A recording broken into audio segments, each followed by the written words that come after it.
Olá! Hoje vamos mergulhar num processo fundamental em várias indústrias, sabe? Principalmente na alimentar. A gente vai falar da redução do tamanho de sólidos. Temos aqui um material bem completo, desde o básico até uns cálculos de engenharia. Pensa assim, como é que o grão vira farinha? Ou a cana, como ela se transforma para a gente ter açúcar? A ideia aqui é entender o como, o porquê e quanta energia isso gasta, né? Vamos lá. Primeiro, o mais básico. Por que diminuir o tamanho das coisas? É simples, na verdade. Muitos alimentos sólidos vêm grandes demais para o que a gente precisa. Trigo, milho, tem que moer para virar farinha, né? Para fazer pão, polenta. A soja, por exemplo, precisa ser esmagada para liberar o óleo e a proteína. Até batata, sabia? Pode virar farinha em moinhos específicos. E a cana-de-açúcar, claro, triturada para a gente pegar o caldo. Exatamente. E para fazer isso, a gente usa basicamente 4 tipos de ação mecânica.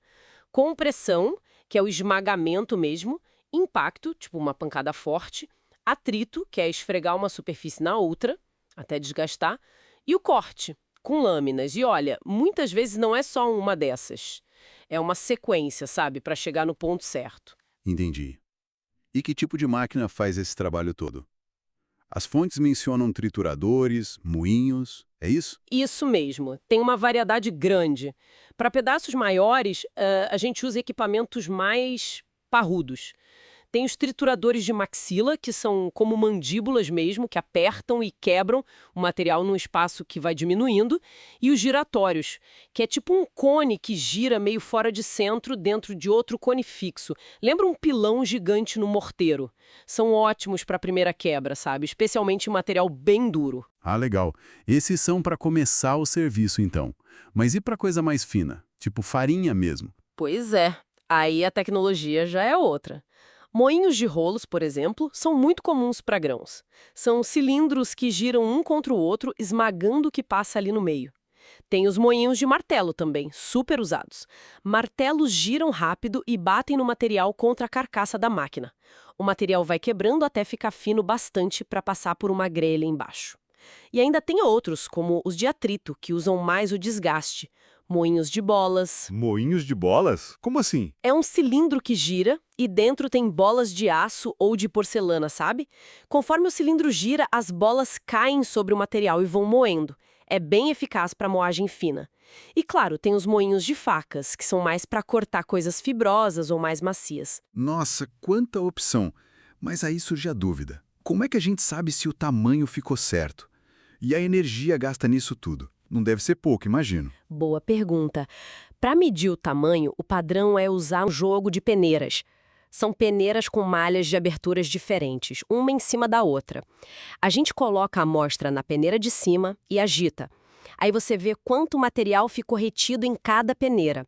Isso dá a distribuição dos tamanhos e a gente calcula um diâmetro médio. Entendi. Para saber como ficou o produto final. Exato. E essa informação do tamanho é chave para calcular a energia.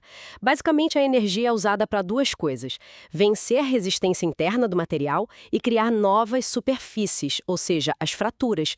E isso depende muito do material, né? A dureza, a umidade, se ele é quebradiço ou mais elástico, e claro, do quanto a gente quer diminuir o tamanho. E tem como prever essa energia antes de ligar a máquina e ver a conta de luz. As fontes falam de umas leis, umas fórmulas. Sim, sim. A engenharia correu atrás disso. Existem modelos matemáticos para estimar. A ideia geral, assim, é que a energia E, para reduzir uma partícula de um tamanho x inicial para um final, depende desse tamanho x elevado a uma potência n. O ponto é, qual o valor desse n? Aí que entram diferentes teorias. Ah, imagino que teve debate aí. Teve. Um pesquisador chamado Crick, lá atrás, propôs que n igual a 1. Para ele, a energia dependia só da razão de redução. Tipo, reduzir de 10 para 5 centímetros gastaria a mesma energia que reduzir de 5 para 2,5. A proporção é a mesma, né? 2 para 1. Parece fazer sentido. Parecia. Mas aí veio Hittinger e disse: não, o que importa é a nova área superficial que você cria. Ele propôs N igual a 2. Nesse caso, moer de 5 para 2,5 gasta mais energia do que de 10 para 5, porque quanto menor a partícula, mais área superficial você cria proporcionalmente. Faz sentido também. Para virar pó, precisa de mais esforço. Exato.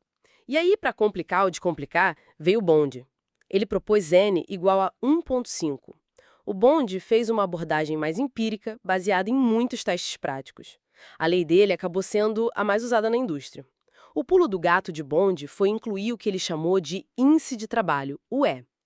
Pensa nisso como uma nota que diz o quão difícil é moer cada material, sabe? Medido em testes padronizados. Com esse índice UE, a taxa de alimentação da máquina, T, em toneladas por hora, por exemplo, e os diâmetros inicial, DF, e final, DP, a fórmula de Bond te dá a potência P que o motor do moinho precisa ter. Ah, então é essa lei de Bond que o pessoal usa para dimensionar os motores, tipo naqueles exemplos das fontes. Para saber se o moinho de açúcar consegue fazer um açúcar mais fino ou se dá para aumentar a produção de farinha sem queimar o motor. Precisamente. É a ferramenta para fazer essas estimativas. Olha, se eu quiser moer mais fino ou processar mais material por hora, o meu motor aguenta? Ajuda demais a escolher o equipamento certo, a operar de forma eficiente sem desperdiçar energia e sem forçar demais a máquina. É otimização pura. Perfeito. Então, resumindo o que a gente viu, reduzir tamanho é uma operação-chave, né? Com métodos e máquinas bem específicas para cada caso. E a energia, que é um fator crítico, pode ser estimada com esses modelos, tipo de Bond, que leva em conta o material e ajuda a projetar e operar tudo direitinho. Isso. E fica aí uma reflexão, talvez.